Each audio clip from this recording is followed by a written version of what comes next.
नमस्कार साथियों, स्वागत है आपका टारगेट विद अनीस के यूट्यूब चैनल में।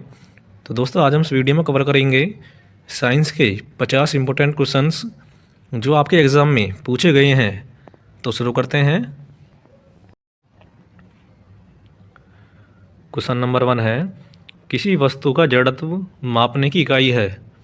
तो किसी वस्तु का जड़त्व मापने की इकाई है द्रव्यमान। क्वेश्चन नंबर 2 है, गति का दूसरा नियम किससे संबंधित है। तो यह संबंधित है संवेग से।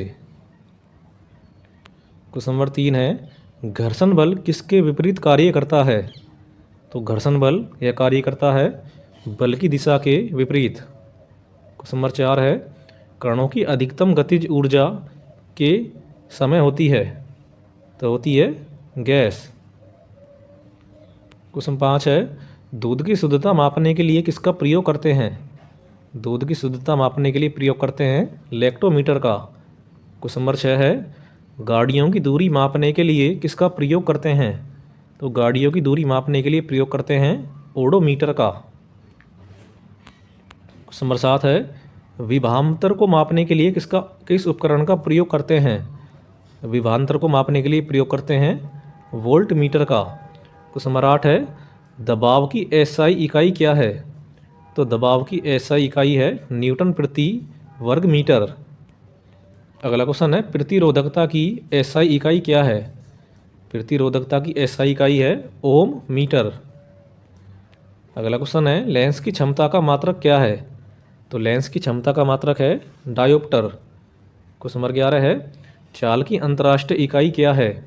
तो चाल की अंतर्राष्ट्रीय इकाई है मीटर प्रति सेकंड।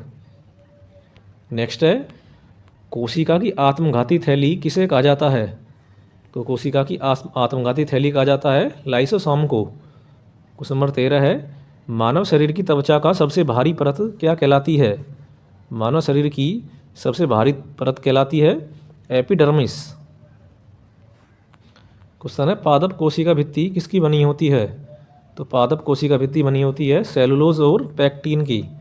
क्वेश्चन 15 है, कौन सा एंजाइम स्टार्च को सरल शर्करा में विखंडित करता है। तो करता है एमाइलेज। नेक्स्ट है, एक पीढ़ी से दूसरी पीढ़ी में वंशानुगत होने वाला पदार्थ कौन सा है। तो यह पदार्थ है डीएनए।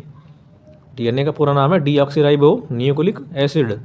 क्वेश्चन 17 है, आनुवांशिकी का जनक किसे कहा जाता है। तो इसका जनक कहा जाता है ग्रेगर जॉन मेंडल को। नेक्स्ट है, सामान्य मानव कोशिका में कितने गुणसूत्र होते हैं। तो होते हैं 46। क्वेश्चन 19 है, मनुष्य में लिंग निर्धारण किसके द्वारा होता है। तो होता है पिता के गुणसूत्र से। क्वेश्चन 20 है, मानव शरीर के किस भाग में अंकुर मौजूद होते हैं। तो होते हैं छोटी आंत में। अगला क्वेश्चन है, मानव रक्त में सबसे बड़ी कणिकाएं हैं। तो सबसे बड़ी कणिकाएं हैं सफ़ेद रक्त कणिकाएं, जिन्हें बोलते हैं RBC, red blood cell. Question 22 है, किस हार्मोन की कमी के कारण मधुमेह रोग होता है। तो मधुमेह रोग होता है इंसुलिन की कमी के कारण। क्वेश्चन नंबर 23 है, अमीबा में भोजन का ग्रहण किसके द्वारा होता है। तो होता है पूरी त्वचा के द्वारा। क्वेश्चन नंबर 24 है, एस्केरिस का सामान्य नाम है। तो एस्केरिस का सामान्य नाम है राउंड वॉर्म। नेक्स्ट है, शुतुरमुर्ग के एक अंडे का माप कितना होता है। तो होता है 170 सेंटीमीटर गुना से 130 सेंटीमीटर। क्वेश्चन नंबर 26 है, पदार्थ की कितनी अवस्थाएं होती हैं। तो पदार्थ की होती हैं 5 अवस्थाएं। क्वेश्चन 27 है, पानी का बर्फ में परिवर्तन कैसा परिवर्तन है।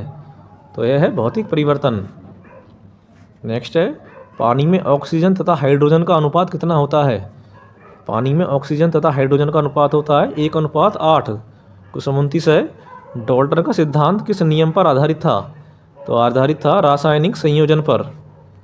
नेक्स्ट है, किसी यौगिक की सबसे छोटी संभव इकाई को क्या कहा जाता है। तो कहा जाता है अणु। क्वेश्चन 31 है, जल के कितने अणु कॉपर सल्फेट के एक अणु में उपस्थित होते हैं। तो होते हैं 5 अणु।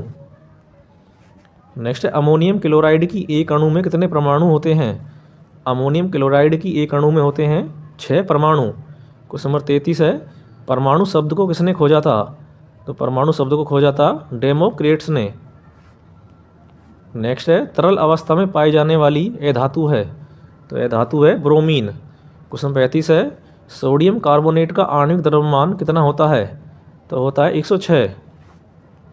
अगला क्वेश्चन है, धातु का इलेक्ट्रॉनिक विन्यास है? तो धातु का इलेक्ट्रॉनिक विन्यास है 283। नेक्स्ट है, गैस की मात्रा किसके व्युत्क्रमानुपाती होती है? तो गैस की मात्रा होती है दाब के व्युत्क्रमानुपाती। क्वेश्चन नंबर 38 है, परमाणु से प्राप्त ऊर्जा को कहते हैं? तो कहते हैं नाभिक ऊर्जा। क्वेश्चन 39 है, समूह 17 के तत्वों की संयोजकता होगी? तो होगी 1। और लास्ट क्वेश्चन है, एकल कार्बन परमाणु कितने बंध बनाता है? तो बनाता है 4 परमाणु। तो ये सभी क्वेश्चंस थे जो आपके एग्जाम में पूछे गए थे, तो इन सभी को याद अवश्य रखें।